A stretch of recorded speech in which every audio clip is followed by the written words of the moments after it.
இவரை நீக்கிறவனே அவர் என்ன சொல்றாரு, மகிழ்ச்சின்றாரு. ஏன் மகிழ்ச்சின்றாரு? மாட்டிக்கிட்டேன்னு அர்த்தம். தமிழ்நாட்டில் பாஜக ஒன்றும் இல்லைன்னு தெரியும். பாஜக ஜெயிக்கிறதுக்கு அதிமுக தேவை, அதிமுக ஜெயிக்கிறதுக்கு பாஜக தேவையா? அமித்ஷா சொல்றதெல்லாம் பூச்சாண்டி அரசு.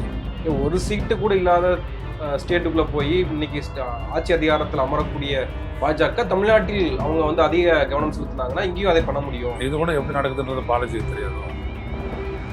அட்லீஸ்ட் ஆகஸ்ட் 7க்கு அப்புறமா தெரிஞ்சிட்டு இருக்கலாம்ல. அண்ணாமலை எதுக்காக இவங்க ஓரம் கட்டினாங்க அப்படின்றது இன்ன வரைக்கும் யாருக்குமே தெரியாத ரகசியம்.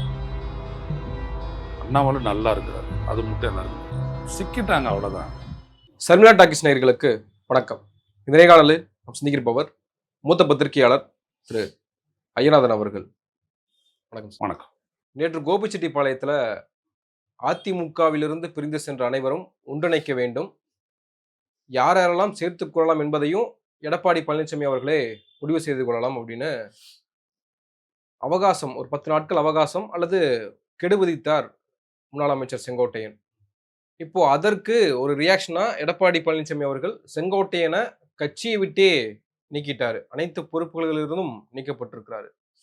இது ஒரு எதிர்பார்க்காத ஒரு பெரிய முடிவு. அந்த முடிவை எடப்பாடி பழனிசாமி அவர்கள் எடுத்திருக்கிறார். இதுல ஒரு அதிரடி ஆக்ஷனா வந்து எடப்பாடி இதுல செய்திருக்காரு. யார் என்ன சொன்னாலும் நான் தான் பொதுச் செயலாளர், நான் சொல்றதுதான் அதுதான் இறுதி முடிவுன்னு அவர் செய்திருக்காரு. எப்படி பார்க்குறீங்க?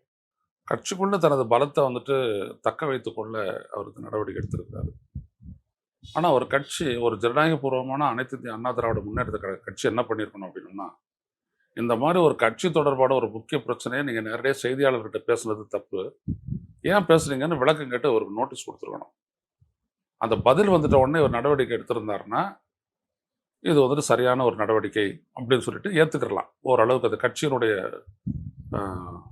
கோணத்துல இருந்துட்டு. ஆனா இப்படி எடுத்தோடனே அவருடைய கட்சி பொறுப்புல இருந்தாலும் டக்கு டக்குன்னு நீக்கிறது அப்படின்றது என்னன்னா ஒரு சிறுபிள்ளைத்தனமான ஒரு நடவடிக்கை. கட்சியை வழிநடத்துகிற இடத்தில் பொதுச் செயலாளர் இருக்காரு, அவருடைய பேச்சு தானே அமைப்பாளர் கட்சி அவர் வழி நடத்துறாரு அப்படின்னு எதுக்கு பொதுக்குழு இருக்கு? அதிமுகனுடைய விதிகளின்படி அந்த கட்சியினுடைய கொள்கை முடிவுகளை எடுக்கக்கூடியது பொதுக்குழு. ஒரு கட்சியினுடைய ஒரு மாவட்டம், இவர் நீக்கப்பட்டிருக்கக்கூடிய பொறுப்பிலிருந்து நீக்கப்பட்டிருக்கக்கூடிய செங்கோட்டையன் பார்த்தீங்கன்னா அமைப்பு செயலாளர். அமைப்பு செயலாளர்ன்றது ஒரு சாதாரண எண்ணம் கிடையாது. இன்னும் சொல்லப்போனால் இந்த பொதுச் செயலாளர் போன்றவர்களுக்கெல்லாம் வலிமை சேர்க்கிறது இந்த மாதிரி அமைப்பு செயலாளர் தான் ரொம்ப முக்கியமானது. இப்போ திராவிட முன்னேற்ற கழகத்தில் அமைப்பு செயலாளர் அப்படின்னா RS பாரதி, எவ்வளோ பெரிய போஸ்ட் அது, எவ்வளோ விஷயத்துக்கு அவர் பேச போறாரு, அப்படியேப்பட்ட இடம். இவர் எல்லாம் 4 அழகுராஜன்ற மாதிரி எல்லாத்தையும் இவராக பண்ணிக்கிறாரு எடப்பாடி பழனிசாமி. அதனால பொதுச் செயலாளர் பொதுச் செயலாளர் அங்கே பேசிக்கிறாங்க, யாருமே தெரியாது அந்த கட்சியில் யார் மற்றவங்கலாம் அப்படின்றது யாருக்குமே தெரியாது. இப்போ டக்குன்னு உங்களை கேட்ட SP வேலுமணி என்னவா இருக்காருன்னா உங்களுக்கு தெரியாது, ரைட்டா? இதுதான் எடப்பாடி கட்சி நடத்தக்கூடிய வழிமுறை. ஸோ அதனால அவர் எடுத்த அந்த முடிவு, அதனால தான் சொன்ன சிறுபிள்ளைத்தனமானது அப்படின்ட்டு. ஒருத்தர் ஒரு கேள்வி எழுப்புறாரு, அந்த கட்சியை பலப்படுத்தணும், இந்த கட்சி பலவீனப்பட்டு நிற்குது, கட்சியிலிருந்து வெளியேற்றப்பட்டவர்கள், வெளியேறியவர்கள், இவங்கெல்லாம் நீ சேர்த்துக்கணும், யார் விரும்புகிறாங்களோ அவங்கள சேர்த்துக்கணும், அவங்களெல்லாம் சேர்த்துக்கிட்டு கட்சியை பலப்படுத்தி ஒரு பலமான கட்சியாகி தேர்தலை எதிர்கொள்ளணும், இல்லாட்டி திமுகவை தோற்கடிக்க முடியாது அப்படின்னு நேற்று செங்கோட்டையன் சொன்னார். செங்கோட்டையன் முன்னாடி BJP இருக்குதா, அதெல்லாம் அப்புறம் கதை. செங்கோட்டையன் சொல்றாரு. அப்போ என்ன அப்படின்னா இவர் கேட்கணும், எப்படி நீ சொல்ற, என்ன விளக்கம் கொடு அப்படின்னு வரும்போது அவர் சொல்லுவார் இல்லையா, உங்களை நாங்கள் சந்திச்சு பேசணும், நீங்கள் காதில் போட்டுக்கல, அதனால தொண்டர்களுக்கும் மக்களுக்கும் ஒரு செய்தியாக நான் இதை கொண்டு போனேன் அப்படின்னு சொல்லும் போது, இதை நான் கட்சி ஏற்றுக்கிறல, அவர் பொதுச் செயலாளர், நான் நீக்கிறேன் உடனே அப்படின்னா அது வேற விஷயம். அப்படி எதுவும் செய்யலையே. நேற்று சொன்னார், இன்னைக்கு அவர் 3-4 பேரை கூட்டினாரு திண்டுக்கல்ல, கூட்டி பேசிட்டு அங்கேருந்து ஒரு அறிக்கையை விட்டுரு, தூக்கியாச்சு, அவ்வளோதான் அப்படின்னா. அவர் கூட யாரெல்லாம் இருக்கிறாங்களோ அவங்க எல்லாருமே கட்சி பொறுப்புல நிற்கிறாரு. இது என்ன விதமான இது மக்கள் பத்திர எப்படிப்பட்ட இம்ப்ரெஷனை ஏற்படுத்தும்? இவர் ஏதோ ஒரு வட்ட செயலாளர் கிடையாது செங்கோட்டையன். ஆரம்பத்திலிருந்து 77 சட்டமன்ற உறுப்பினர், அமைச்சராக இருந்தார், பல முறை அமைச்சராக இருந்தவர். அண்ணா திராவிட முன்னேற்ற கழகத்தினுடைய நிறுவனர் MGR-ஆல் கட்சியினுடைய பொருளாளராக நியமிக்கப்பட்டவர், அப்படியாப்பட்ட ஒரு பெரிய ஆளு. அப்போ அவருடைய சார்பு, அவருக்கு உள்ள ஆதரவு நிலை, அதெல்லாம் ஈரோடு மாவட்டத்தில் எப்படி இருக்குன்னு பாருங்க. இது அதிமுக வீழ்ச்சியை கொடுக்குமா, எழுச்சியை கொடுக்குமா? இவ்வளவு இருக்குது. எந்த ஒரு தாக்கத்தையும் ஏற்படுத்தல. அவர் குறிப்பிட்ட 6 அமைச்சர்கள், நாங்க 6 தலைவர்கள், முக்கிய தலைவர்கள் போய் நாங்க எடப்பாடி பழனிசாமி அவர்களை சந்திச்சோம்னு சொன்ன இவர் குறிப்பிட்ட அந்த யாருமே வந்து இப்போ செங்கோட்டையனுக்கு ஆதரவாக வந்து நிக்கல, வரல, பேசல அப்படின்ற ஒரு கருத்து நிலவுது இல்லையா? இப்போ கருத்து நிலவற்றம் எங்கே நிலவுதுன்றது ஒன்று, இவர் சொல்லக்கூடிய SP Velumani, Thangamani, C V Shanmugam, Anbazhagan, Natham Viswanathan, இவர் செங்கோட்டை தவிர மற்ற யாராவது மறுத்திருக்கிறாங்க. ஆனால் எடப்பாடி பழனிசாமி அவரோட சந்திப்பே நடக்கிறேன்னு சொல்கிறாரு. எது பொய்? இப்போ புரியுதுங்களா? அரசியலில் எவ்வளோ தூரம் ஒரு இம்மெச்சூர்டாக நடந்துக்கிறாரு இந்த எடப்பாடி பழனிசாமின்றது இது ஒரு அத்தாட்சி. பச்சை போயினாரு. பச்சை பொய்ன்றாரு. பச்சை பொய், சகப்பு பொய். அப்போ ஏன் மற்ற 5 பேரும் மறுக்கல? எல்லாருமே சொல்லக்கூடிய விஷயம் அதிமுக பலப்படம் இருக்குதுன்றதை நானே சொல்லியிருக்கேன். இதற்கு பிறகாவது 2024 மக்களவைத் தேர்தல் முடிவுக்கு பிறகாவது அவங்க வீழ்ச்சிக்குவாங்கன்னு எதிர்பார்த்தோம். ஆகலை அப்படின்றத நம்மளே சொல்லியிருக்கோம். அப்படி இருக்க நீங்கள் ஒரு கட்சியினுடைய பொதுச் செயலாளர், அதாவது தலைவர் அப்படின்ற ஒரு இடத்துல இருந்துட்டு நீங்கள் அதை எப்படி அணுகணும்னு கூட உங்களுக்கு தெரியலையே. இல்ல இதுக்கு பின்னாடி பாஜக இருக்குதுன்னு ஒரு முடிவுக்கு வந்தா, அந்த பாஜகவையே பாஜகவோட நிலைப்பாட்டையே எதிர்க்கிறாருதான் அர்த்தம் அது. பாஜக அதுக்கு பின்னாடி இருக்குது அப்படின்றது உங்களுக்கு இப்போதான் தெரியுமா? நீங்கள் இதே செங்கோட்டையன் என்ன சொன்னார்? பாஜகவோடு கூட்டணி வைக்கிறதுனால தான் ஒரு சட்டப்பேரவை தொகுதியிலையும் 40,000 to 50,000 வாக்குகளை இழக்கிறோன்னு சொன்னாரா இல்லையா? ஆனால் அவர் ஏன் பாஜக பக்கம் போனார்? அவர் உங்களோட இல்லையா நின்று இருக்கணும்? ஓபிஎஸ் மேட்டரில், டிடிவி தினகரன் மேட்டர்லாம் உங்களோட நின்றவர் இப்பயும் அவர் எதிர்த்து நிற்கிறாரு. சொல்லுங்க. ஒன்று. ரெண்டாவது, நீங்கள் எப்போ போயிட்டு கூட்டணி போட்டுறீங்க அமித்ஷாவோட? அதுக்கு முன்னாடி செங்கோட்டையன் அவங்க கூப்பிட்டு பேசிட்டு இருக்கிறாங்க. உடனே நீங்கள் போயிட்டு 3 காரில் மறைஞ்சி கரைஞ்சி போயிட்டு நீங்கள் என்ன அது? நீங்களும் பாஜக ஆள் தான், அவரும் பாஜக ஆள் தான். அதில் ஒன்றும் இருவேறுபட்ட வித்தியாசம்லாம் கிடையாது. உங்களுக்கு வாக்களிக்கிறதுன்றதும் பாஜகவுக்கு வாக்களிக்கிறதுன்றதும் ஒன்று தான். அதில் மாறுபட்ட கருத்தே கிடையாது. செங்கோட்டையன் சொல்கிறாரு 30 இடம் ஜெயிச்சிருக்கலாம் அப்படின்ட்டு. அப்போது நீங்கள் ஏன் வாக்கு இழக்கிறோம், உங்களோட கூட்டணி வைக்கிறதுனால வாக்கு இழக்கிறோன்னு சொல்லிட்டு ஈரோடு கிழக்கு தேர்தலுக்கு அப்புறம் நீங்கள் சொன்னீங்க? ஏன் நான் ரோட்டில் அலையிறேன்? இப்போ பாஜகவுக்கு கூட்டணி வச்சதுனால நான் வந்துட்டு ராஜா மாதிரி சுற்றிட்டு இருந்தேன் ராயபுரம் தொகுதியில். இப்போ கிரீடம் எழுத மன்னனா நான் வந்து சுற்றிட்டு கிடக்கிறேன் அப்படின்னு சொன்னார் இல்லையா? 50,000 ஓட்டு எனக்கு போச்சுன்றாரு. யார்? ஜெயக்குமார் சொல்கிறார். அப்போ இதெல்லாம் என்ன உண்மை இல்லையா? அப்போ பாஜகவால் எந்த பெனிஃபிட்டும் இல்லைன்றது அதிமுக ஒருத்தருக்கும் தெரியும் போது பாஜகவோட ஏன் நீங்கள் கூட்டணி வச்சிங்க? அப்போ எவ்வளோ கேள்விகள் எழுது. அது வேற.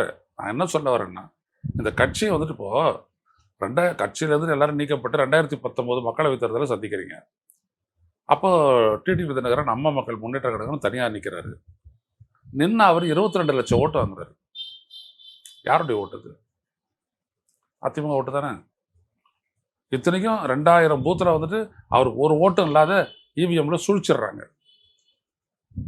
அப்படி இருந்து 22 லட்சம் ஓட்டு, கிட்டத்தட்ட 5.6% ஓட்டு நான் சொல்றாங்க. அவ்வளோ. இப்போ இந்த தேர்தலில் மக்களவைத் தேர்தல் என்னாச்சு? அதிமுக இரட்டை இலை சின்னத்தில் போட்டியிடக்கூடிய வேட்பாளரை தாண்டி ஓபிஎஸ் 3,40,000 ஓட்டு வாங்கினார். அதிமுக இரட்டை இலை சின்னத்தில் போட்டியிட்டவர் 1,00,000 வாக்கு டெபாசிட் இழப்பு. இதே மாதிரி தினகரனுக்கு எதிராகவும் போட்டியிட்டா அதிமுக தோத்து போடும். 7 இடங்களில் டெபாசிட் எடுக்குது. அப்போ டிடிவி தினகரன் ஒரு செங்கோட்டையன் சொல்றதை வந்துட்டு சரியாக தான் நீங்கள் எடுத்துக்கணும். சரியான புரிதலோட தான் நீங்க பார்க்கணும். இல்ல அது அவங்க வந்து ஒரு மீட்டிங்கை ஏற்பாடு பண்ணி தனிப்பட்ட முறையில போய் சந்திச்சு அதை பேசியிருக்கலாம். ஒரு பத்திரிகையாளர் சந்திப்பை நடத்துறதுக்கு ஒரு ஊர்வலமாக வந்து ஒரு கேம்பெயின் போற மாதிரியான ஒரு சிச்சுவேஷனை உருவாக்கி தொண்டர்களை வரவழைச்சு ஒரு வேண்டுமென்றே திட்டமிட்டு இது செய்யற போது இது எடப்பாடிக்கு ஒரு பின்னடைவா தானே போய் முடியுது. இல்ல, எடப்பாடிக்கு எப்போ ஏற்பட்டிருக்கிறது என்னது? இவரை நீக்கிறவனே அவர் என்ன சொல்றாரு? மகிழ்ச்சின்றாரு. ஏன் மகிழ்ச்சின்றாரு? மாட்டிக்கிட்டேன்னு அர்த்தம். கட்சியினுடைய விதிமுறைகளின்படி இது நடக்கல, இது பண்ற ஆத்திரத்துல நீ ஒரு முடிவு எடுக்கிற, நான் பாத்துக்கிறேன் அப்படின்னு இவர் அடுத்த கட்ட நடவடிக்கை இருக்கும்ல. அது இல்லாதவையே இவர் சொல்லிட்டு வர 10 நாள் இருக்கலாம் இருக்குல்ல. இப்ப அதெல்லாம் என்னன்னு அனுமானிக்கலையே எடப்பாடி பழனிசாமி. ஒரு முடிவெடுத்து அறிவிச்சிட்டாரு. இது பலவீனம் தானே அவருக்கு. இதுல அமித்ஷாவினுடைய தலையீடு இப்போ குருமூர்த்தி அவர்களுடைய ரீசன்ட் பேட்டியில கூட அவர் சொல்லியிருந்தாரு, அமித்ஷாவினுடைய தலையீடு இதுல இருக்கு, நாங்க வந்து ஒன்று சேர்ப்பதற்கான முயற்சியில அமித்ஷா இறங்கியிருக்காருன்னு சூசகமா அதை சொல்றாரு. அப்படின்றப்போ இது அமித்ஷாவினுடைய முடிவுக்கு எதிராகவே எடப்பாடி செயல்பட்டு இருக்காரு அப்படின்னு தான் நான் பார்க்க வேண்டியதா இருக்கு. அமித்ஷாவினுடைய முடிவுக்கு எதிராக இவர் பேசிட்டு வராரு. கூட்டணி ஆட்சின்னு இல்லைங்கிறாரு. அதுதான் ஏன் கூட்டணி போட்ட? அமித்ஷாவோட பேசணும் கூட்டணி போட்டீங்க, ஏன் போட்டீங்க? தமிழ்நாட்டில் பாஜக ஒன்றும் இல்லைன்னு தெரியும். பாஜக ஜெயிக்கிறதுக்கு அதிமுக தேவை, அதிமுக ஜெயிக்கிறதுக்கு பாஜக தேவையா என்ன? இல்ல பிராக்டிகலா வேற யாரும் இல்ல. இப்போ பெரிய கட்சி பாஜக தான். பெரிய கட்சிலாம் கிடையாது. அது நம்மளா பூஸ்ட் பண்ணுறோம். 12% ஓட்டு வாங்கினாங்கன்னா அதில் எவ்வளோ பேர் வாங்கின ஓட்டு எல்லாத்தையும் சேர்த்து அவங்க கணக்கில் சேர்த்து போடுறாங்க. இப்போ ஓபிஎஸ் இல்லை தினகரன் இப்படியெல்லாம் இவங்கெல்லாம் வாங்கின ஓட்டெல்லாம் வந்துட்டு சேர்த்து தான் அவங்க அதை சொல்கிறாங்க, அந்த கணக்கை சொல்கிறாங்க. 11.5 அண்ணாமலை சொன்ன கணக்கு தானே. அப்போ உண்மை என்ன? கடந்த உள்ளாட்சி தேர்தலில் அவங்க வாங்கினதுக்கு 5.8% ஓட்டு, அவ்வளோதான். அதுதான் பாஜகனுடைய ஸ்ட்ரென்த்து, வேற ஒன்றும் இல்லை. மற்றதெல்லாம் மற்ற வேலையெல்லாம் செய்கிறாங்கல்ல, ஓட் சோரிலாம் இருக்குல்ல, எவ்வளோ வேலை செய்கிறாங்க தேர்தல் ஆணையத்தை வச்சு, அதெல்லாம் வச்சு தான் அவங்க வாங்குறாங்க. அதிமுகவை விட 2 மடங்கு வலிமை உள்ள தான் பாஜக எந்த மாவட்டத்தில் இருக்கு சொல்லுங்க?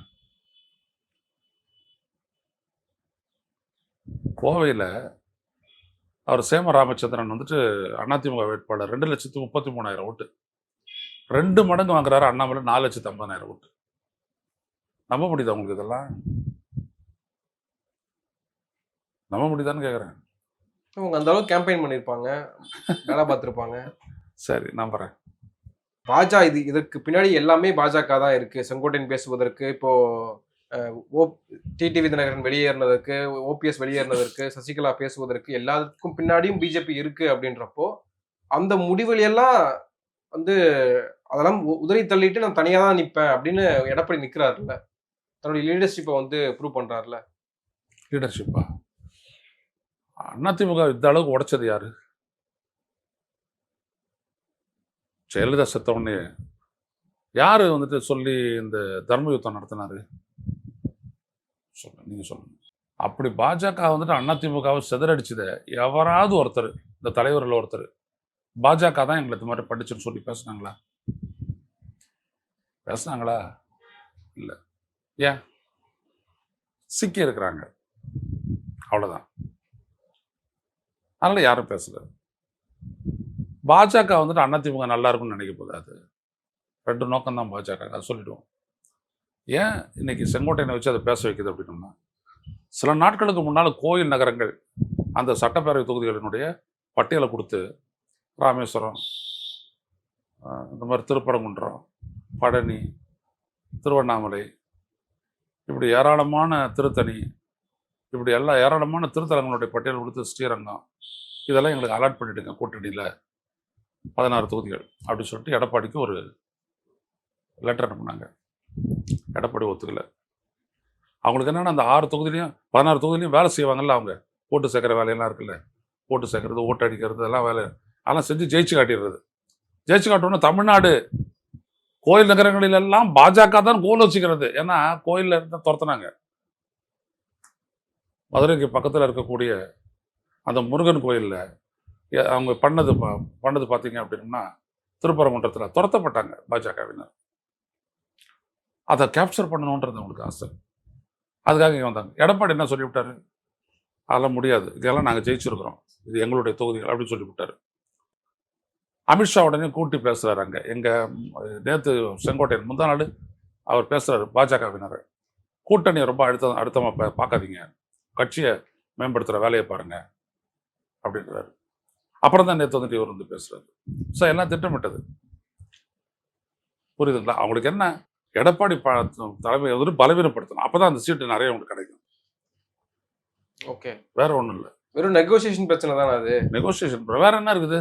வேற அதிமுகவுக்கு பாஜக எதுக்கு அதிமுக தேவைப்படுது? இல்ல ஒன்றிணைந்த அதிமுக வந்தா நமக்கு இன்னும் ஓட்டுகள் அதிகமா வரும், மக்கள் ஆதரவு கிடைக்கும், மக்கள் ஆதரவு ஓட்டு எல்லாம் எப்படி கிடைக்கும் அப்படின்றதெல்லாம் பாஜக தெரியும். அதிமுக தெரியாத இருக்கலாம், எப்படி பாஜக ஓட்டெல்லாம் உருவாக்குறதுன்றதெல்லாம் தெரியும். அது ரைட், ஓகே. நான் என்ன கேட்குறேன்னா, ஒன்று இல்லாமல் அவன் தனியாக அதை பண்ண முடியுமா?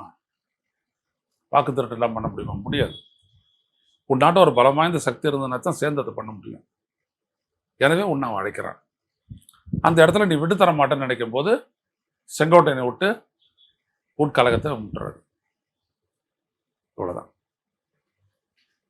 இன்னும் 8 மாத காலத்துல ஒரு அரசியல் மாற்றம் ஏற்பட போகுதுன்னு அமித்ஷா சொன்னதாக, அமித்ஷா வந்து ஒரு ஹை அண்ட் ப்ரையாரிட்டி வந்து இந்த 2026 தேர்தலுக்கு கொடுத்துருக்காரு அப்படின்னு குருமூர்த்தி சொல்றாரு. அப்போ மிகப்பெரிய ஒரு சேஞ்ச் ஓவர் அந்த ஒரு இந்த 8 மாத காலத்துல உருவாக போகுதா, நீங்க எப்படி பாக்குறீங்க அதை? அமித்ஷா சொல்றதெல்லாம் பூச்சாண்டி அரசியல். புரியுதுங்களா? வேப்ப மரம் உச்சியில் ஒன்று பேய் ஒன்று ஆடுதுன்னு சொல்லி இங்க பாட்டே இருக்குது. இவங்களுக்கு என்ன ஸ்ட்ரென்த் இருக்குதுங்க? நீங்க ஒரு பத்திரிகையாளர், பாலாஜி ஒரு பத்திரிகையாளர், ஐயனாதான் அரசியல் செயற்பாட்டாளர், பத்திரிகையாளர். நீங்க தமிழ்நாட்டில் ஒரு தொகுதி சொல்லுங்க பாஜக தனிச்சு நின்று ஜெயிச்சுருன்ட்டு. நீ யார் நிர்ணயிக்கிறது தமிழ்நாட்டில் எது நடக்க போகுதுன்ட்டு? அப்படிலாம் இருந்துச்சு அப்படின்னோம்னா நீ ஏன் மைனர் பார்ட்னர் ஆகிற அதிமுக? ஒரு சீட்டு கூட இல்லாத ஸ்டேட்டுக்குள்ள போய் இன்னைக்கு ஆட்சி அதிகாரத்தில் அமரக்கூடிய பாஜக தமிழ்நாட்டில் அவங்க வந்து அதிக கவனம் செலுத்தினாங்கன்னா இங்கேயும் அதை பண்ண முடியும். இது கூட எப்படி நடக்குதுன்றது பாலாஜிக்கு தெரியாதோ? அட்லீஸ்ட் ஆகஸ்ட் 7க்கு அப்புறமா தெரிஞ்சிட்டு இருக்கலாம்ல. ஒண்ணுமே இல்லாத இடத்துல ஒரு வெற்றிடத்துல இருந்து பாஜகவுக்கு ஒரு பலம் பிறக்காது. நீ இந்த மக்களுக்கு செஞ்சிருக்கணும், இவருடைய மொழியை அங்கீகரிச்சிருக்கணும், இவருடைய விவசாய நிலத்தை காத்திருக்கணும், இவங்களுக்கு உரிமையை கொடுத்துருக்கணும், தமிழ்நாட்டுக்கு பல திட்டங்களை நிறைவேற்றிருக்கணும். எதையுமே செய்யாத தமிழன் வந்துட்டு என் பக்கத்தான் நிற்கிறான்னா என்ன அதுக்கு அர்த்தம்? ஏமாளின்றது தானே அர்த்தம். அதை ஜனங்க எதிர்த்து ஓட்டு போட்டு காட்டுறாங்க, வேற ஒன்றும் இல்லை. இன்னைக்கு எடப்பாடினால் அண்ணாமலையே ஓரங்கட்டப்பட்டிருக்காரு, அண்ணாமலையே வந்து அரசியல் அனாதாக்கப்பட்டிருக்காரு. வந்துட்டு அண்ணாமலை எதுக்காக இவங்க ஓரம் கட்டினாங்க அப்படின்றது இன்ன வரைக்கும் யாருக்குமே தெரியாத ரகசியம். அண்ணாமலை நல்லா இருக்கிறாரு, அது மட்டும் எல்லாருக்கும் தெரியும், பாஜகக்காரனுக்கு எல்லாருக்கும் தெரியும். ஸோ ஏன் இவர் தூக்கணும்? நல்லா தானே பண்றாரு அண்ணாமலை, ஏன் அவரை வந்து பதவி விட்டு தூக்கணும்? எடப்பாடிக்காக, எடப்பாடி இருந்தாருன்னா அண்ணா அது ஒரு அண்ணாமலைக்கு ஏமாத்து, ஆகாது. அது ஒரு ஏமாத்து. அதிமுக தொண்டர் தமிழ்நாட்டிலாம் ஏமாத்துறதுக்கு. அண்ணாவை பத்தி தப்பா சொன்னாரு, உடனே ஒரு தூக்கணாதான் கூட்டணி அப்படின்னு ஒரு சொன்னாரு. அப்படின்னு ஏதாவது பேசிக்கிட்டாங்களா? நயனா நாகேந்திரன் பொறுப்பேற்ற பிறகுதான் பிரஸ் மீட்டே நடக்குது. அப்பதான் அங்க வந்து கிளம்புறாரு, தன்னுடைய வீட்டுல இருந்து கிளம்பி வராரு. எங்கேயாவது வீட்டுக்கு திரும்பி வர்றாரு? எந்த வீட்டுல? கிரீம்ஸ் ரோட்ல இருந்து ஹோட்டலுக்கு வர்றதுக்கு வந்து நயனா நாகேந்திரனுடைய அதாவது பதவி- அன்னைக்கு ஃபுல்லா வந்து ஒரு விட்டு தராத இருந்தார் அப்படின்றது தானே. கூட்டணி ஆட்சின்னு சொல்லும் போது ஏன் பேசுறது இருந்தாரு? சொன்னாரா இல்லையா? ஒரு குறைஞ்சபட்ச செயல் திட்டம் போட்டு அதிமுக நாங்கள் கூட்டணி ஆட்சி அமைப்போம்னு சொன்னாரா இல்லையா? அமித்ஷாவுக்கு பயப்படாத ஒரு தலைவர். அமித்ஷாவோட உட்காந்து ப்ரெஸ்ஸை மீட் பண்றீங்க. அமித்ஷா சொன்னதுக்கு மாற்று கருத்து இருந்ததுன்னா அங்கேயே சொல்லிடலாமே. அங்க அப்படியே அமைதியாக உட்காந்து கேட்கணுமோ? சிக்கிட்டாங்க, அவ்வளவுதான். ஸோ அவன் டிக்டேட் பண்றான், இப்படிதான் நடக்கணும், இப்படிதான் செய்யணும்னு பண்றான். அவன் வழிக்கு நீ போகல அப்படின்னோம்னா உன்னுடைய தலைமையை பலவீனப்படுத்துவான்ட்டு செங்கோட்டையத்துக்கு முன்னாடி போடுறான். இவ்வளவுதான். நாளைக்கு இவருக்கு ஆதரவா வந்துட்டு வேலுமணி வரலாம், அடுத்தபடியா தங்கமணி வரலாம், அடுத்தபடியா அன்பழகம் வரலாம். இதெல்லாம் பாசிபிலிட்டி. விஜய் அவர்கள் ஸ்ரீரங்கத்துல ஃபர்ஸ்ட் பிரச்சாரத்தை ஆரம்பிக்க போறாரு. ஒரு குழப்பமான சூழல் தமிழக அரசியல் நிலவுது. இன்னும் யார் வந்து யாருடைய கை ஓங்கியிருக்குன்னு ஒரு அந்த மாதிரியான சுச்சுவேஷன் இல்லை, இன்னும் தெரியல. இன்னும் 8 மாத காலங்கள் இருக்கு அப்படின்றப்போ விஜயினுடைய இந்த பிரச்சாரம் தொடக்கம் அப்படின்றத எப்படி பார்க்குறீங்க? இப்போ 22ஆம் தேதி பார்த்தோமே, எப்படி இருந்துச்சு பெரிய அளவு தொடக்கம்? இல்லை, நிறைய பேர் பெரிய அளவு அப்படின்றதெல்லாம் வந்துட்டு என்ன அப்படின்னா கல்யாணம் பிரம்மாண்டமா நடந்தது அப்படின்றது. மணமக்கள் நல்லா வாழறாங்களா? இல்லைங்க, கொஞ்சிட்டாங்க அப்படின்னு சொல்றதுக்கு பேர் சக்சஸ்ஃபுல் மேரேஜா? இவ்வளோ பெரிய மாநாடு போட்டு நீ பேசி என்ன மெசேஜ் மக்களுக்கு போச்சு அதை சொல்லு. நான் தான், இது ஒரு அரசியலா? அது உன் கட்சி தொண்டர்லாம் அப்போ ஒண்ணுமே கிடையாதா? உன் கட்சி அமைப்பெல்லாம் ஒண்ணுமே கிடையாதா? ஒரு இடத்துல போட்டு மக்களே மக்களே அப்படின்னுங்களா? ஓட்டு போட்டுருவாங்களா? என்ன என்ன அடிப்படை? அதிமுகவுக்கு ஜெயலலிதா தான் ஒரு முகம், திமுகவுக்கு கலைஞர் ஒரு முகம் அப்படின்னு சொல்லிட்டு அவங்க பேசாத இருந்தாங்களே வீட்டில். எவ்வளோ போராட்டம் நடத்தினாங்க, எவ்வளோ பரப்புரை பண்ணாங்க. எம்ஜிஆர் எவ்வளோ பெரிய ஆளுங்க. எம்ஜிஆர் ஸ்டூல் போட்டு ஸ்டூல் மேலே ஏறி நின்று பேசியிருக்காரு, தெரியுமா உங்களுக்கு? அதெல்லாம் நானெல்லாம் அப்போவே கிட்டத்தட்ட ஒரு 16 வயசு பையன், எனக்கு நல்லா தெரியும். அடிச்ச திமுக ஒன்றும் அவருக்கு ஒன்றும் பெருசாக இதெல்லாம் கொடுத்துடல. வெள்ள தூக்கி போட்ட உடனே பெரிய அழுத்தத்தை கொடுத்தாங்க. எல்லாத்தையும் எதிர்கொண்டு சமாளிச்சாரு. மேடை போடுறதுக்கு வந்துட்டு பர்மிஷன் தராதப்போ ஸ்டூல்ல ஏறி நின்று பேசினாரு. ஆனால் 10,000 பேர் கேட்டான். அதான் எம்ஜிஆருடைய வலிமை. இவருக்கு அப்படியா?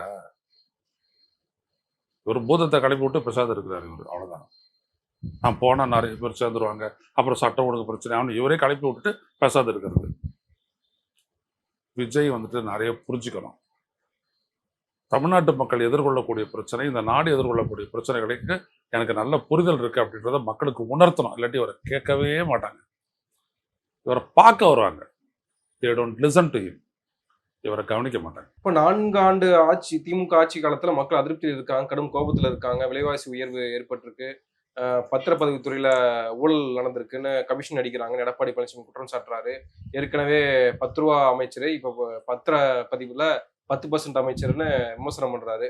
இப்படியான பிரச்சனைகள் இருக்கிறப்போ திமுகவுக்கும் ஒரு சாதகமான சூழல் இல்ல, அவங்களும் வந்து ஒரு இப்படியே அப்படியே தான் இருக்காங்க அப்படின்றப்போ அதிமுகவினுடைய ஓட்டு பேங்க் வந்துட்டு பாத்தீங்கன்னா ரூரல் உமன் அப்படின்னு எடுத்துக்கிட்டீங்கன்னா ஒரு செக்மெண்ட், அது ஃபுல்லா ஸ்டாலின் தள்ளிட்டு போயிட்டாரு.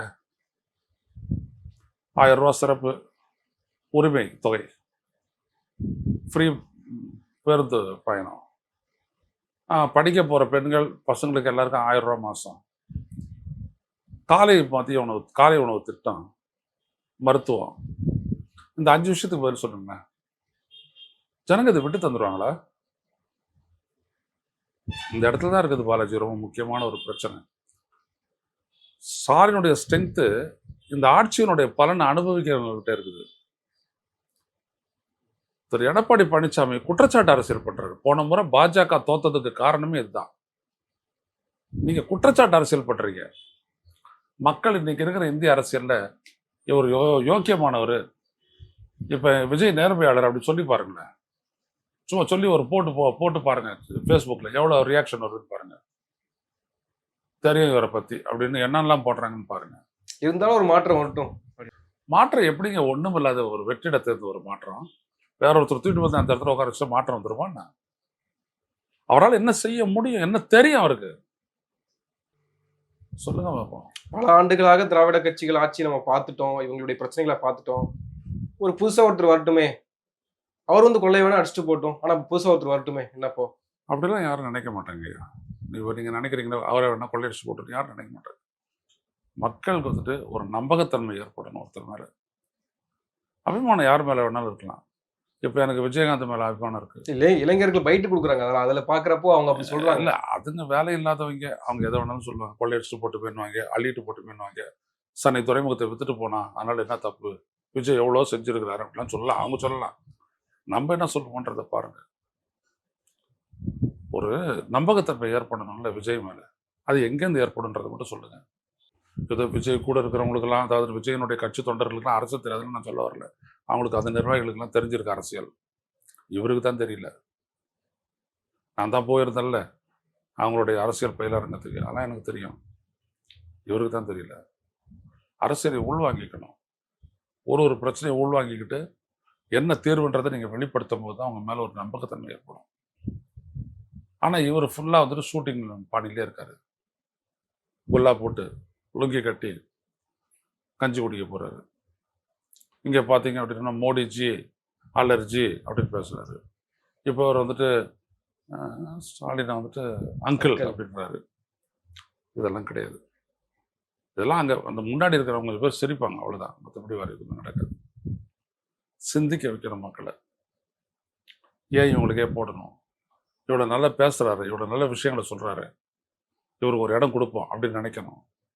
அதெல்லாம் எதுவுமே இருந்தாலும் அதெல்லாம் எதுவுமே வேணாம், என் மூஞ்சி போதும் அப்படிலாம் நினைச்சார் அப்படின்னா அதற்கான ஆளு விஜய் கிடையாது. செங்கோட்டையின் பிரச்சனை வந்து என்ன முடிவு தான் எட்ட போதும் நினைக்கிறீங்க? 10 நாட்கள் கெடுதல் கொடுத்துருக்காரு, 10 நாட்களுக்குள்ள என்ன பண்ண போறாரு பார்க்கணுங்க. ஏன்னா செங்கோட்டையின் பின்னாடி பாஜக இருக்கிறதுனால நான் சொல்ல வரேன். பொறுத்திருந்து பார்ப்போம் எப்படி இது போகுதுன்னு பார்ப்போம். நன்றி, நிறைய விஷயங்களை பகிர்ந்துக்கிட்டீங்க. உனக்கு நன்றி.